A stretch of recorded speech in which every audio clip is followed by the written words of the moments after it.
नगाव येथे श्रीमद भागवत कथेचा समारोप माजी जिल्हा परिषद अध्यक्ष बाळासाहेब बदाने यांच्या उपस्थितीत सांगतात। धुळे तालुक्यातील नगाव येथील श्रीहरी विठ्ठल रुक्मिणी मंगल कार्यालय येथे श्रीमद भागवत महापुराण कथा सप्ताहाचे आयोजन करण्यात आले होते। तर या सप्ताहाचे श्री गणेशा करण्यात आला। यावेळेस ग्रंथपूजन मनोहर बदाने व ज्ञानज्योतिताई बदाने यांच्या हस्ते करण्यात आले। तर कलश यात्रेचे प्रारंभ धुळे ग्रामीण आमदार राम बदाने सौ वैष्णवी राम बदाने यांच्या हस्ते करण्यात आले। तर भागवताचार्य आचार्य देवगोपाल महाराज आडगावकर यांच्या वाणीतून या ठिकाणी पुराण कथा होत असल्याची माहिती या ठिकाणी आयोजक बाळू बदाने यांनी दिली। तर कलश यात्रेत जिल्हा परिषदेचे माजी अध्यक्ष मनोहर बदाने, लोकनियुक्त सरपंच ज्ञानज्योतिताई बदाने, धुळे ग्रामीण आमदार राम बदाने, सौ वैष्णवी राम बदाने, बाळू बदाने, कमलबाई बदाने, बटू बदाने, ग्रामपंचायत सदस्य निकिता बदाने, प्रमोद बदाने, प्रिया बदाने, गौरव पाटील, भगवान पाटील, चिंता पाटील, संतोष पाटील, वंदना पाटील, धनराज पाटील, ज्योती पाटील आदी सर्व पदाधिकारी या प्रसंगी उपस्थित होते। तर आज दिनांक 19 सप्टेंबर 2025 रोजी या भागवत कथेचा समारोप करण्यात आला। यावेळेस मोठ्या संख्येने ग्रामस्थांना महाप्रसादाचे वाटप करण्यात आले।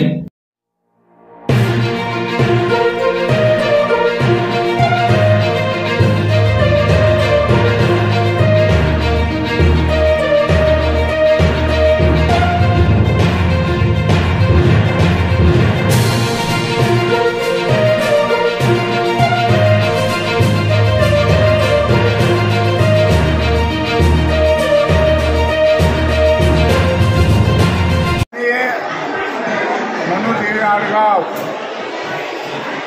इथे देवगोपाल शास्त्री महाराज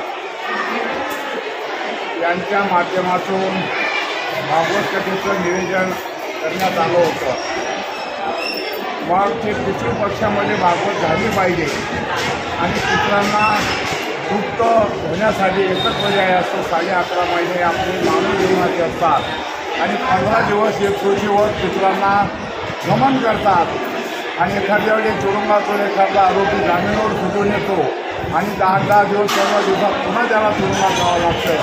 तसं पितृ 15 दिवस संपले तर ते पुन्हा स्वर्गात जातात आणि म्हणून त्या पितरांसाठी एकच उपाय असतो की त्यांच्यासाठी भागवत झाली पाहिजे आणि ते आपल्या डोळ्याला जरी दिसत नाही पण ते पृथ्वीवर मानव जीवनामध्ये ते फिरत राहतात आणि मग ते तृप्त झाले पाहिजे म्हणून हे भागवत कथेचं नियोजन केलं होतं। 12 तारखेला गावात फार मोठी मिरवणूक काढण्यात आली होती। महिला मंडळांना 4 साड्यासुद्धा दिल्या आपण आणि त्याप्रमाणे ती मिरवणूक झाली। त्यानंतर 12 ते 18 तारखेपर्यंत रोज रात्री भागवत कथेचं झाकीसहित हुबेहूब शेवटचं कालसुद्धा परवा श्री विठ्ठल रुक्मिणीचं लग्न लागेपर्यंत घोडा बिडा वाजंत्री आणि एवढा मोठा प्रतिसाद या गावाने दिला।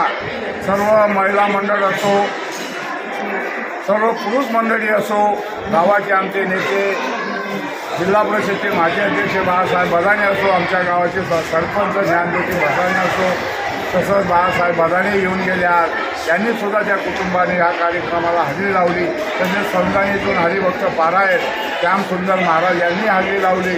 तसंच गंगानं, सायनं, देवबानं, कापडनं, भिलाडी, वालखेडा, शिरसाडं, झाडी, नेवाड, अवधान, वडजय, सौंदाना इथून सुद्धा भजनी मंडळांचा चांगल्या प्रकारे प्रतिसाद मिळाला आणि म्हणून कायखेड्याचे माजी सरपंच कानाप्पा त्यांनी सुद्धा या कार्यक्रमाला हजेरी लावली। त्यांचे बंधू तलाठी आप्पा, त्यांचे जावई मुक्तीचे जसे ते माझे नात्याने व्यायी आहेत त्याप्रमाणे त्यांनी सुद्धा या कार्यक्रमाची शोभा वाढवली आणि म्हणून मी सर्व गावकऱ्यांचे मनापासून आभार मानतो आणि सर्व समाज बांधवांचे आभार मानतो। कार्यक्रमाला सुद्धा चांगली उपस्थिती दिली म्हणजे पहिल्यांदाच एवढ्या कार्यक्रमाला उपस्थिती म्हणजे माझ्या गावात पहिल्यांदाच राहिली।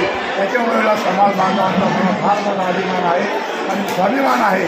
त्याचप्रमाणे याच्या पुढे असे कार्यक्रम घडत राहो, होत राहो आणि म्हणून शास्त्री महाराजांचं मला वेळोवेळी मार्गदर्शन मिळतं आणि साधू संतांच्या सानिध्यामध्ये जीवनावरचे माणसाचा तामसी विचार संपून जातो, जळून जातो आणि म्हणून प्रत्येकाला आम्ही नेहमी सांगतो की साधू संतांच्या सानिध्यामध्ये आपण राहिलं पाहिजे, त्यांचे विचार ऐकले पाहिजे आणि त्यांच्या विचार ऐकल्याने जरी आपली गरिबी दूर नाही झाली पण आपल्या वागण्यामध्ये बदल होतो, परिवर्तन होतो आणि म्हणून